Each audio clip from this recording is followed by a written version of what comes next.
Match 21, what a belter this was. My Emirates took on the Knight Riders here in Abu Dhabi today. It was My Emirates who had a bat first, and down the order they were just scoring runs galore. It was then the Knight Riders that had a bat, but the bowling efforts from My Emirates tonight was just absolutely superb. Hello everyone, welcome to our post-match review of Match 21. It was My Emirates taking on the Knight Riders, and to review the match here today, it's Aruj, Mumtaz, Ruji, my beautiful friend, Rowan Gavaskar, and of course our special guest Vinay Kumar. I want a beautiful or something like that as well. Oh, you can be just special, extra All right, special. I'll take that. I'll take that. And the amazing Vinay Kumar. I'll take that. Everyone can have a title. Okay, Vinay, obviously amazing bowling from your team today. You must be very happy. Yeah, we're really happy. The way the bowlers bowled, especially in this wicket where one side is a shorter boundary and bowling against the wind. They had a clear plan and they executed really well, and we're really happy as a team. Whatever we discussed, the bowlers went there and executed.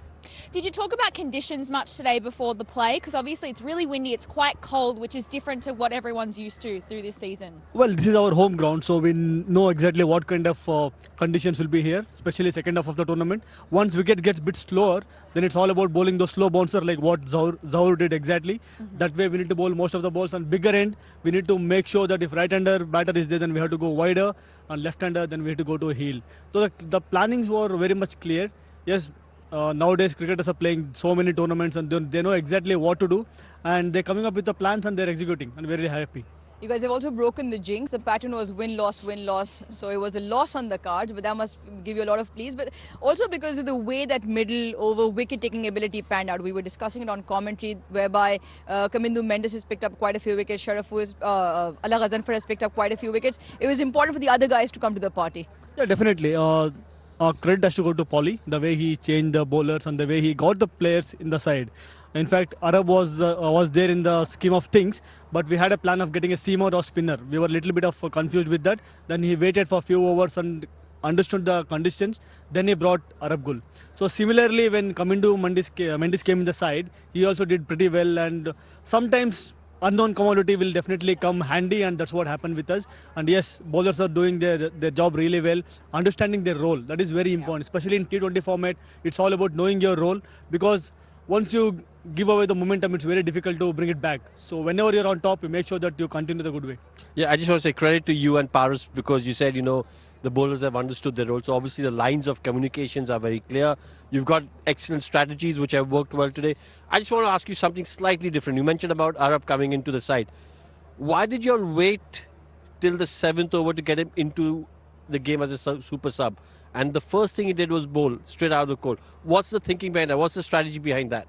Yeah, we're missing Rashid Khan is a big blow for us, because he was only available for a few games, and Arab Gul is similar kind of bowler. Yeah. As I earlier mentioned, we were a bit confused between seamer or a spinner. And when we waited for a few overs, because that's why Shakib came and bowled the second over, Allah bowled in the power play. Then we tried to analyze the conditions. Then we thought of, after 6 overs we had that strategy break. Yeah. Then we decided let's go with Arab. And we didn't want to show that opponent that he'll be bowling the other end. Yeah. So we kept him out. We brought him straight away in and he bowled that over. So that was a plan and really worked well. It absolutely did. And this is the beauty of having, coaches and members of the team come and talk to us, because a lot of times you're wondering what's the logic, what's the rationale behind certain decisions that have been made. And when you get someone like Vinay comes out, explains exactly what it is, hits the nail on the head. Yeah, sometimes Ro just doesn't understand things, so we got to explain it. We need people just to come and explain stuff to Ro, because he's found napping, he's double dipping between Hindi and English. Hold on. First of all, she said, I'm special, Ro, and now you're saying I need to be explained. Hey, break it up, break it up. I don't like the way this is going. Just one more thing. There has to be a mention on Kieran Pollard. He's phenomenal. Obviously, we spoke about more than 700 T20 games. But just reading the situation of the game, getting himself under the lid now twice in 2 games and just completely changing the momentum. How much of comfort you guys, it's almost theatre watching it from box office. See, exactly. We have to give a big credit to him, because if you remember the Sharjah game, when things were going against us, he come and stood there as a silly point fielder. From there, everything changed. especially in T20 cricket, even though it's a shorter format of the game, the more pressure you're going to put on a batter, it won't be that easy for a batter to come and play freely. And after playing so much of T20 cricket, so much of cricket, especially in this format, he knows exactly what to do. And yeah, sometimes things might go other way, but most of the time, if you have the clear plan, things will end up in your favor. Yeah. When he took that catch, it looked like there was a little bit of a heated moment going on between the Knight Riders box, I guess you could say, with all the players. He sort of turned around and went, "Look at this one." Did you do you know what that was all about? Maybe Polly and Bravo, they're very good friends. Bravo is the coach of the other side, and Polly is still at this age, the kind of effort he's putting on the field and taking those catches. Maybe it's just a friendly stare, I guess. Other than that, all fine. I don't think there was anything friendly about it. It was almost like, right, what were you saying to me? It was great. I asked him at the post-match presentation. Obviously, he said he knows DJ Bravo well. Something was exchanged. You don't want to obviously verbalize it again, but that stare, you don't want to get in his way. That's not physically, not in stare, nothing. No, absolutely not. Now, Zahul Khan, he was absolutely phenomenal with the ball today. 3 wickets from him. Yeah, exactly. He bowled brilliantly. One more biggest plus point for him is now UAE's under-19 coach, bowling coach. So being a bowling coach, whatever you tell your boys, first you have to do that. So that is maybe one of the way that he's proving to the boys, showing that this is how you should bowl. And he was very clear because this game we went with only Farooqi. Rohit was not there, and most of the responsibility on him because he knows the condition really well here. And the way he bowled, the fastest delivery was 130 plus and slowest was 90. If you mix up like that, especially those slow bouncers where Sunil completely struggled to score, then bowled that beautiful Yorker. So overall, the planning was really good, and that execution term, he was really good. You're being very humble, Vinay, because when we were speaking to him after the game, he off air, he was saying, a lot of credit to Vinay and Paris for the way they've helped us. Obviously, I've worked hard and with some of my skills, but the way they've guided us in this tournament, a lot of credit to you and Paris. So thank you. Yeah. Ruji, he looked like he was mixing up his deliveries. Few Yorkers, few off pace from him tonight. Like he said, it's about execution. You could have all the plans in the world, but if you don't have the ability to execute them, or sometimes you have the ability, sometimes your head's not in the right space, you're not feeling confident. Just the demeanor that he walks out with. He spoke to me at the post-match presentation. He's played all his cricket here, knows these dimensions well. This is their home ground as well, but also to execute. He's got that wide Yorker with the slow one. He's got the full straight in-swinging Yorker. And he's like moon ball. What is it? Sam Curran's moon ball was down at 60 Ks. He bowled one at 75 Ks, dropped it down from 125 to 100, and then another 75 Ks. It just never arrived. And also with that, it's almost, he's jotted into his foot right there. Yeah. For it to then go over, Sunil Narayan could not hit that anyway. In fact, all the batters struggled. Yeah. So that was one tactic that came good, especially given the lopsided boundaries and the big wind factor here. So going forward for the My Emirates, now they sit second on the table. It's great numbers for them and for great different match-winning personnel to shine forward coming business end of the tournament. Gazanfar also took a really key wicket. I mean, it was his first wicket today, and it was just sensational from him. Oh, fantastic. Bamboozle. I mean, you saw that on repeat again and again. Yeah. It's one of those deliveries that in its own is a magic moment of the tournament. So it was a carom ball. It was the first delivery. Look at Phil Salt's reaction. It tells you everything. He's played for the one that turns into him. He had to land it at the length, and it is just clipped top of middle. That is sensational. And I think not just him, but all of My Emirates will enjoy that for a very long time. When you hear a sound like that, does it give you shudders every time you go, oh, okay? Oh, absolutely, because it was the line, the length, the amount of turn that he got, everything was perfect. Your thoughts, Vinay? Yeah, it was a great ball, definitely, because yesterday when we had the practice session, he didn't bowl to the batter. He went to the backside nets where he wanted to bowl a spot bowling, and he was very clear about what kind of balls he wants to bowl, similarly which length he wants to operate. So the planning was clear. Whatever we've seen here today, it's all about the dedication, what they have put in the practice, that is showing the result. I think it also speaks volumes of clarity of thought that you were talking about, and clarity of communication. You guys are allowing players to run with their plans and obviously giving them enough sort of environment to breed in terms of that. Yeah, absolutely. In fact, just I want to add a few more points on this. For example, yesterday was a practice session, but most of the players, they didn't want to do the practice. They wanted to take a break because we're playing 3 games in 4 days. And the bowlers who all played today, they wanted to bowl the spot bowling. They wanted to have it very short and sweet session. And as a coaches, it's very important for us to understand what's their need. It's no point of simply asking them to bowl more overs or come and bat. That's not going to change anything in an overnight, right? So giving them the cushion, having the clarity, and coming here and performing. End of the day, winning matters, but sometimes things might go either ways. But if you have the clarity, more often not you'll end up winning. Your batting side looked like it performed really well and had clarity, as you just mentioned, and Pollard and Nicky P certainly had clarity together today with their partnership. Yes, we are really lucky to have that opening partnership. Most of the games touchwood, things are going really well. We are getting a very good start in power play. After that, on this game, Tom Banton went to bat at number 3. He started well. Then Nicky and Pollard. The left-right combination, one side shorter on bigger side. They had that communication really well. They had that clarity that really helped us to cross 180 plus on this ground. Ruji, what excited you most about this partnership between these two? Again, the left-hand, right-hand combination, so one of them has always got the shorter side and the wind favouring, but just the muscle power Karan Pollard can develop. 62 or 34, that partnership in no time, and more importantly, Nicky P coming into form. We're talking about his numbers, only sixes in this season compared to 71 in the 3 seasons leading here, and we saw a touch of flair that we're used to seeing Nicholas Pooran with. And I think, again, because you guys have fiddled around with Tom Banton's batting. Last season, he's batting right up the order, and his numbers in the top 3 are great. But this time, he's just shuffled around because obviously you've got Bairstow coming to the side. Is that going to be a continuous flexible phenomena, or you think Banton at 3 works for you guys? I think going forward, Tom will bat at number 3 because we're going to miss Johnny and Pooran after a few games. They're going to South Africa to play SA T20. Going forward, I think Tom definitely will be batting number 3, but you never know. Yeah. Given the conditions, given seeing the opposition, what kind of bowlers are bowling. If some batter is having a good matchup against the other bowler, then we might tackle a bit. Otherwise, I think it'll be fine. You've moved now to 2nd spot on the table. Going into today's match, what was really the key points that you wanted to get across? You were, 4th and 5th on the table this match up today. So what was the key messages to the side that you wanted to get? It was keep it very simple because end of the day, it's a one more game. Especially playing against ADKR, both were in a similar kind of point on the table. Yes, they had played one game more. So winning this game, definitely we go up in the table, but same time we're going to push them at least two steps down. That was the plan because they're a very dangerous side. It is very important for us to win this game and make sure that we're going top in the table.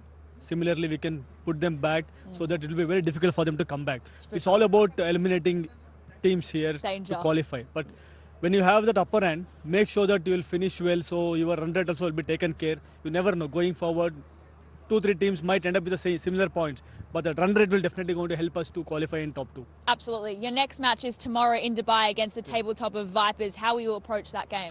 We're going to treat it like a one more game. Not going to think much about it. It's all about if our players keep it very simple and try to perform to their ability, at least 80 to 85% of their ability, then things will be taken care. See, end of the day, they have to come and play, even though they are top in the table, but they have to come and play good cricket. So if we keep it simple and stick to our basics, I think things will be fine. Well, we can't wait to see more cricket from you guys. Thank you so much for joining us. We'll be back very soon with more analysis coming right up.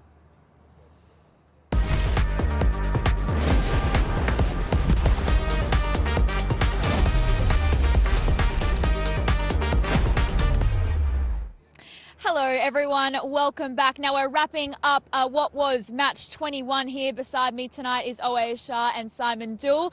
Now, my Emirates, they've had a win. Now they move to 2nd spot on the table. They must be happy with that, Dooley. Yeah, very happy. I think back-to-back wins. I think the one before this, they felt like they stole it. They probably didn't have enough runs on the board, but some brilliant captaincy from Karan Pollard, putting pressure on.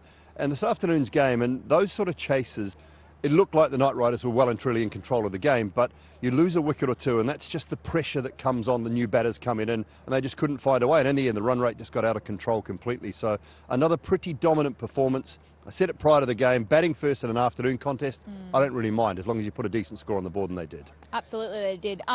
What did you think of their game today, Ace? What were you impressed by? Well, MI played the complete game, really. Started off well. Johnny Bairstow was on song with the bat, really laid a nice foundation for the guys to sort of come in. Of course, we've got the likes of Pollard and Pooran in the middle order, and it was nicely laid out. I think me and Dooley, I think we were commentating that if there was anyone in world cricket that you wanted from over number 15, 16 to come in, it was those two, and it was really laid on beautifully for them to sort of get the team to around, what did they get, 186 or something like that, which was a great total on that pitch. Absolutely. Now the Knight Riders, they had 2 wins on the trot, but then now they've got a loss again. What went wrong, Dooley? The batting side of things, and Jason Holder summed it up pretty well, I think, in the post-match when he talked about just losing wickets, coming in and having that run rate just escalate. There was some brilliant bowling, don't get me wrong there from my Emirates, but they just lost that momentum that they had at the start. Well, they 96 for 1 before they lost Alex Hales and all that partnership. So it just became tougher and tougher from there on in, and the bowlers were on song. Pollard again, we had a moment where he came in under the helmet and Shafane Rutherford just sort of got a bit tense, and that's what can happen in a run chase. So for the Knight Riders, 2 games left. They can get to 10 points. If they can do that, I think 10 points, maybe even 8 points might be that 4th spot. So they're not out of it by any stretch, but they've just got to find a way. I think they got their batting order wrong. We talked about that in commentary as well with Oace. I thought Sharafu has been batting really nice for them in that middle order. The middle order is the toughest place to bat in a T20 game, because you either come in when your side's under pressure or you have to continue that run rate, and it's just a tough spot to come in and bat. And he's done it pretty well through the season, so I think they got that wrong. I don't think the score was unchaseable, and the first 6-7 overs probably proved that. So they just have to be better through that middle order. Yeah. I was just going to mention that I personally feel that Abu Dhabi Knight Riders have gone about their tactics a little bit wrong, how to bat in the Middle East. I think generally, if you look at how the Vipers have done it in this tournament, they haven't gone after the power. They've gone after 2s and 1s and then pick up the boundary. I think the Knight Riders are relying too much on their power players, and I don't think because the ball doesn't quite come on in this part of the world, they're just getting caught short. I think if you can be smarter in terms of picking up, hitting pockets, boundary comes along great, but if you can turn the strike over more often than not, you're always in with a shout of chasing scores down here. Yeah, for sure. We should look at a positive though. Brandon McMullen, he performed well today with the bat. 55 odd for him today. Yeah, good player, Brandon McMullen. I mean, his international career, he's played mid-20s games for Scotland. He's averaging 30-odd at a strike rate of 145 in international T20 cricket. He really is a quality player. He just lost the strike a little bit throughout the back end of this innings. He started brilliantly. I think his strike rate at one stage was 175, close to 180, and then it fell away at the back end because he was losing guys at the other end, and he was losing the strike. We talked about it. He'd faced sort of about 8 of 25 balls after they lost that wicket of Hales. So he just lost the strike, lost any momentum that he had gained, and the guys at the other end weren't able to turn the strike over. Like Oace was just saying, pick up the 1s, the 2s, run hard between the wickets. So it wasn't his fault that he fell away. It was more the guys at the other end and the loss of wickets along the way. Yeah, I was just going to say, it's the fact that the other guys were not prepared to come in and do a partnership. Yeah. They were more focused on, all right, I'm in, let me go after it. Livingston caught deep mid on. I think after the first 4 or 5 deliveries he faced, got to come and do the hard work here to get that partnership going, lay the foundation, and then you've got the ability to go. I just think they're saying, okay, one guy bats and everybody's just going to power play it. Yeah. It's not working here. Yeah, Dre Russ looked like he was carrying a little bit of an injury today. Didn't bowl, and we know how beautiful he is with the ball. We saw last game as well. He was exceptional, but, you know, he looked like he was carrying a bit of an injury. Yeah, and left the field, of course, and they got the substitute onto the field for him. So, look, when he's not playing his full role in the game, I think that's the issue. A little bit of an ankle strain, and we saw when he came out to bat, actually, it was a bit of byplay between he and Kyron Pollard as well. So, look, when he's not bowling and he's not a full part of the game, I think he's not at his best. Got a brilliant Yorker first up, and then just a little bit skiddy, more skiddy than he thought. The ball didn't get up with the bat. I mean, they need him. You know, he's been very good with the bat for them and with the ball, to be honest. It's not, you know, you're going to have a bad day, you're going to have an off day now and then. He can't carry the team continuously time and time again. So they'll hope that he's fit and ready to go and back bowling, because he adds such a string to this side when he's bowling as well. Definitely. Well, how about that banter between the two of them? The West Indian flair. We just love it. A little trip you over kind of move. Yeah, it's a bit of fun, isn't it? Look, there's a lot of West Indian presence in the Knight Riders camp, and of course in MI as well. You know, Pollard, Poran there. So, you know, I'm sure they've grown up playing cricket with each other, against each other, and yeah, it's always good to see a bit of banter. It is really nice. Now, Narayan, 6th game in a row that he hasn't had a wicket. He's such a magician. What's happening with his game? Well, I mean, they're not going after him as much, and you know, when we looked at Narayan at his best through the years, when he's come up against smart teams, smart opposition, they've said if we can take Sunil Narayan for between 20 and 30 and not give him a wicket through those middle stages, we've done our job. We can go at the guys at the other end, but his role is to take wickets. Yep. It's no, I mean, he's not trying to be miserly. He is trying to take wickets. They're just playing him a little bit smarter.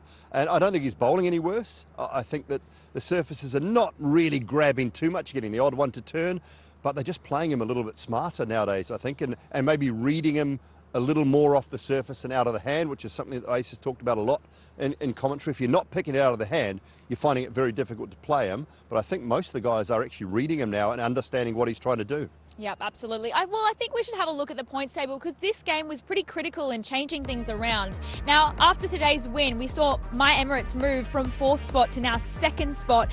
Desert Vipers are still the only team with the Q next to their name, but, you know, this obviously leaves Abu Dhabi Night Riders in that 5th spot with Sharjah Warriors, who are on a roll not far behind them, so they'll be definitely feeling the heat.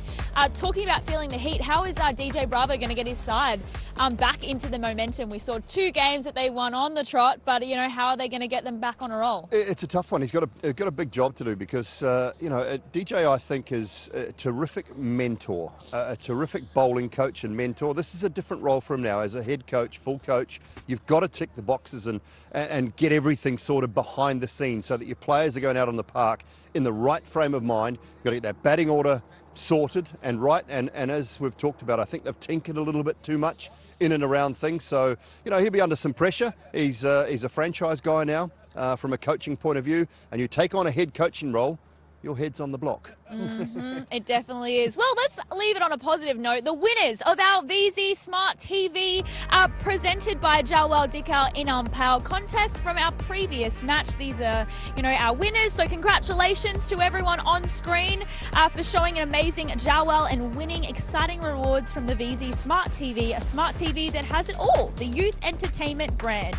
Don't miss your chance in the next match because it's VZ Smart TV, Jawal Dikal in Umpal.